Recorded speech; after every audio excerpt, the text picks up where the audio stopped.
فرمایا میرے صحابہ جان لو اگر تم یہ کام کر رہے ہو کہ میرا ذکر کر رہے ہو میری تعریف کر رہے ہو تو تم یہاں میرا ذکر کر رہے ہو وہاں رب کریم اپنے ملائکہ میں تمہارا ذکر کر رہے ہیں یہاں تم میرے پہ فخر کر رہے ہو وہاں رب کریم اپنے ملائکہ میں تم پہ فخر کر رہے ہیں رسول اللہ کی آمد رسول اللہ کی آمد رب کریم خود فرماتا ہے لقد من اللہ علی المؤمنین اذ بعث فیہم رسولا کہ ہم نے مومنین پر احسان عظیم فرمایا کہ ان میں اپنے حبیب علیہ السلام کو مبعوث فرمایا اور پھر رب کریم فرماتا ہے وَأَمَّا بِنِعْمَةِ رَبِّكَ فَحَدِّثْ کہ اپنے رب کی دی ہوئی نعمتوں کا خوب سے خوب چرچا کرو تو یہ میلاد مصطفیٰ کی محفل بنانا رب کریم کے عین حکم وہ حبیب علیہ السلام کہ جن کی شانوں کو بیان فرماتے ہوئے رب کریم فرماتا ہے کہ اے میرے حبیب علیہ السلام قل ان کنتم تحبون اللہ فاتبعونی یحببکم اللہ کہ فرما دیجئے آپ ہر اس بندے تک ہمارا یہ پیغام پہنچا دیجئے جو ہم سے محبت کا ارادہ ہمارا ہونا چاہتا ہے اللہ والا ہونا چاہتا ہے ہم سے محبت کرتا ہے یا ہم سے محبت کرنا چاہتا ہے اے میرے حبیب علیہ السلام آپ اس کو ہمارا یہ پیغام پہنچا دیجئے کہ وہ آپ سے محبت کرے وہ آپ کی اتباع اختیار کرے آپ کو گویا کہ اپنے ہر معاملے میں اپنا حاکم تسلیم کرے آپ کو اپنا مالک تسلیم کرے اپنے سر کو گویا کہ آپ کی بارگاہ میں خم کر دے اے میرے حبیب پھر قانون بدل جائے گا پہلے کہتا تھا کہ مجھے اللہ سے محبت ہے میں اللہ سے پیار کرتا ہوں اے میرے حبیب جب میں اس کو آپ کی محبت میں پناہ دیکھوں گا جب میں اس کو آپ کی اتباع میں ڈوبا ہوا دیکھوں گا جب میں اس کو آپ کی غلامی میں دیکھوں گا پھر قانون بدل جائے گا پہلے وہ کہتا تھا کہ مجھے اللہ سے محبت ہے جب وہ آپ کا ہو جائے گا تو میں اللہ کہوں گا کہ مجھے اللہ یہ اتباع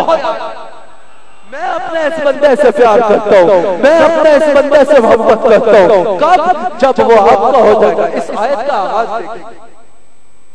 اس آیت کا آغاز دیکھیں رب کریم فرماتا ہے قل ان کنتم کہ میرے حبیب علیہ السلام آپ فرما دیجئے ہر اس بندے سے رب کریم ڈائریکٹ بھی تو کلام کر سکتا تھا آج ایک ٹولہ ہے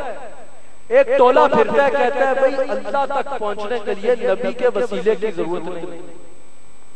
اللہ سے کلام کرنے کے لیے نبی کے وسیلے کی ضرورت نہیں ہے ان سے میں سوال کرتا ہوں کہ ارے آدم علیہ السلام سے لے کر آج تک کوئی ایک مقام دکھا دو کہ اللہ نے ڈائریکٹ کسی بندے سے کلام کیا ہو ارے اس کی جو شان ہے وہ جس سے کلام کرے وہ نبی بن جاتا ہے جب وہ اللہ ہوگے نبی کے وسیلے کے بغیر تیرے سے کلام کرنا پسند نہیں کرتا تو تو بندہ ہوگے نبی کے وسیلے کے بغیر اس کا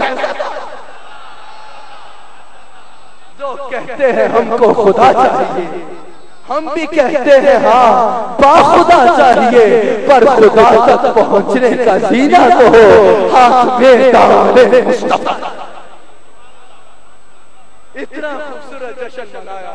اتنی تعداد میں رسول اللہ کے غلام ہوئے جب میں اپنا ہی ذکر کر دوں کہ اگر مجھ سے پوچھ لیا گیا کہ زندگی کا ایک ایک لمحہ رسول اللہ کے ذکر کے نام کیا تھا دنیا کا کوئی کتا ہو دنیا کا کوئی کولا ہو دنیا کا کوئی مقام ہو چاہتا تھا گلے پھاڑ پھاڑ کے لوگوں کو رسول اللہ کی جانب بلاتا تھا حشر میں مجھ سے پوچھا خدا نے اگر یہ بتائے گناہگار کیا چاہیے عرض کر دوں تیری عطا کی قسم مصطفیٰ چاہیے مصطفیٰ چاہیے مصطفیٰ چاہیے مصطفیٰ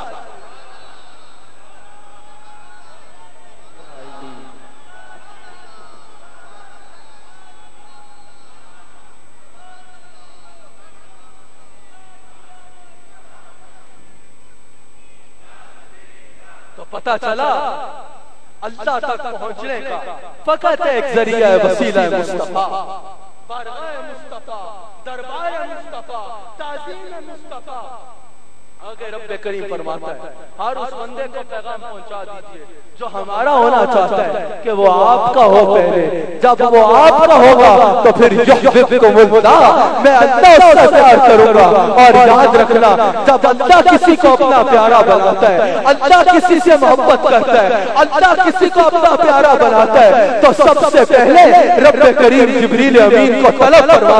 فرماتا ہے جبریل جان لے مجھے اپنا یہ بندہ بہت پیارا ہے، میں اس سے محبت کرتا ہوں، اے جبرائیل تو بھی اس سے محبت کر۔ یہاں پر بات ختم نہیں ہوتی، رب کریم فرماتا ہے جبریل جا سارے ملائکہ کو میرا یہ حکم سنا دے کہ مجھے یہ میرا بندہ بہت پیارا ہے، تم بھی اس سے محبت کرو۔ یہاں بھی بات ختم نہیں ہوتی، رب کریم فرماتا ہے جاؤ ملائکہ کی فوج لے کے زمین پہ اتر جاؤ اور میری مخلوق کے دلوں کو اس کی طرف پھیرو، میرے مخلوق کی دلوں میں اس کی محبت ڈال دو۔ پھر جب اللہ کی طرف سے دل پھیرے جائے تو کسی گلی میں پہنچنے والے سے اس کو کوئی فرق نہیں پڑتا، دنیا سے گئے سینکڑوں سال ہو جاتے ہیں، دنیا خواجہ عبد الکریم کا نام لے دنیا سے گئے کئی سال ہو جاتے ہیں، خواجہ عبد الرحمن کے آج بھی نعرے لگتے ہیں، دنیا سے گئے کتنے بھی سال ہو جائے خواجہ حبیب الرحمن کو آج بھی دنیا سلام کرتی ہے، آج بھی دادا صاحب کے نعرے لگتے ہیں، آج بھی خواجہ غریب نواز کے چکتی ہے دنیا۔ کیوں؟ کیونکہ یحببکم اللہ، اللہ نے ان کو اپنا پیارا بنایا۔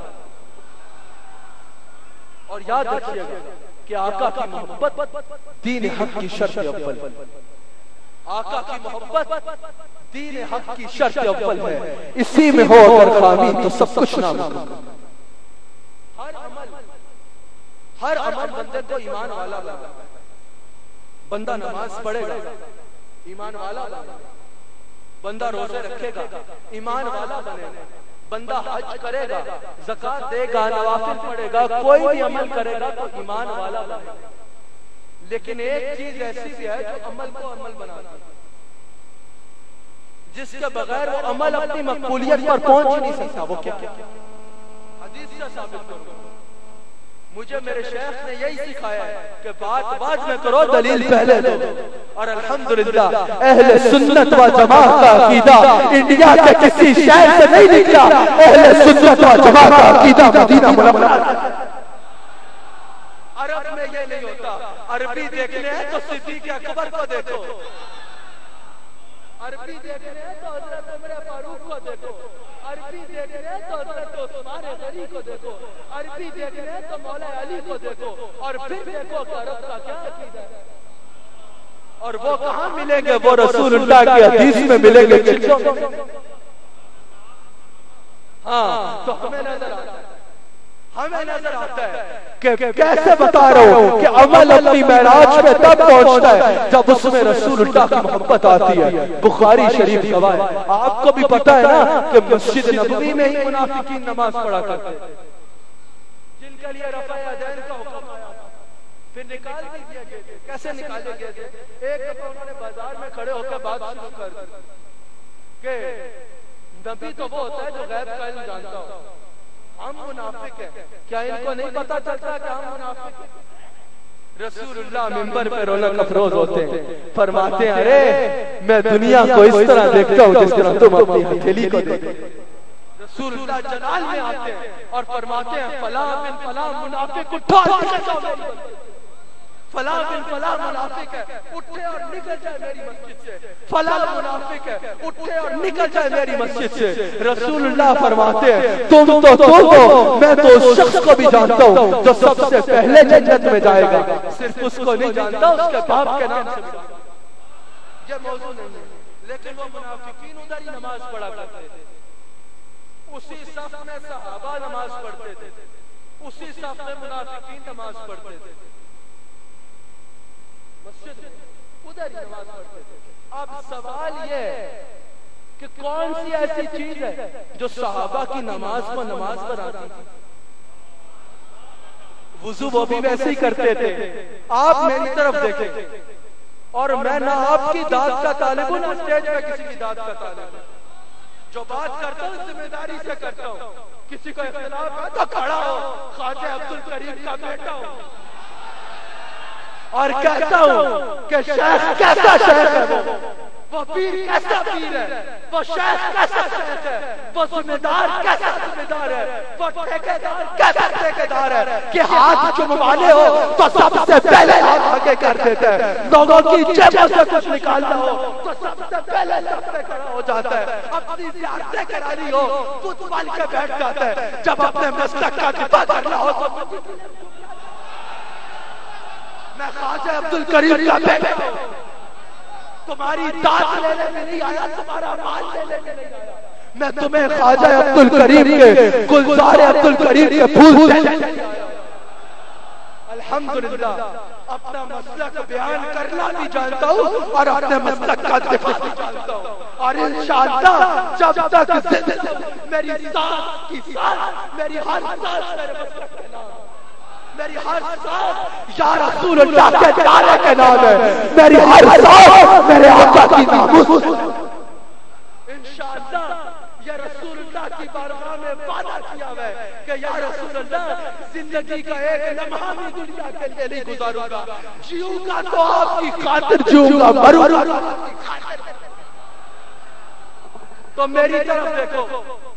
اور اگر بات سمجھ میں نہ لگے تو بھی اٹھ کے پوچھو، ہمیں کیا نظر آتا ہے کہ بخاری شریف ہے، پتہ چلتا ہے یہ حدیث تمہیں بتا دے گی کہ نماز کیسے بنتی ہے، اور ایمان والے کون ہیں، اور صحابہ کے نوکر خالی ناروں میں کون ہے اور عقائد میں کون ہے، ہمیں نظر آتا ہے مسجد نبوی ہے، رسول اللہ اپنے محل مبارک کے اندر رونق افروز ہے، رسول اللہ اپنے محل مبارک کے اندر رونق افروز ہے، سرکار کے حکم سے افضل البشر بعد الانبیاء سیدنا صدیق اکبر سرکار کے حکم سے سرکار کے انتخاب پر سب صحابہ کی امامت کرا رہے ہیں، سرکار کے مسئلے پر سب صحابہ کی امامت کرا رہے ہیں، سرکار اپنے محل مبارک کے اندر رونق افروز ہے، صدیق اکبر مسجد نبوی میں جماعت کرا رہے ہیں، سب صحابہ صدیق اکبر کی اقتداء میں نماز پڑھ رہے ہیں، اتنے میں کیا ہوتا ہے رسول اللہ اپنے محل مبارک کا پردہ ہٹا لیتے ہیں، رسول اللہ اپنے محل مبارک کا پردہ ہٹا لیتے ہیں، پھر ان کی آمد کے پیامی کے سبب کے چھوڑ کے پھول شاخوں کو بتاتے تھے کہ آپ آتے ہیں، صدیق اکبر کو راستے صاف بتاتے تھے کہ آپ آتے ہیں، پوری مسجد نبوی میں نور اور دوبارہ ہو جاتا ہے، ارے نور تو پڑتا ہی وہاں سے ہے، نور کی تو خیرات دنیا وہاں سے لیتی ہے، وہاں پہ تو پوری بھی آتے سلامی پیش کرتے ہیں، 70,000 صبح آتے ہیں، 70,000 شام آتے ہیں، پوری اس بارگاہ سے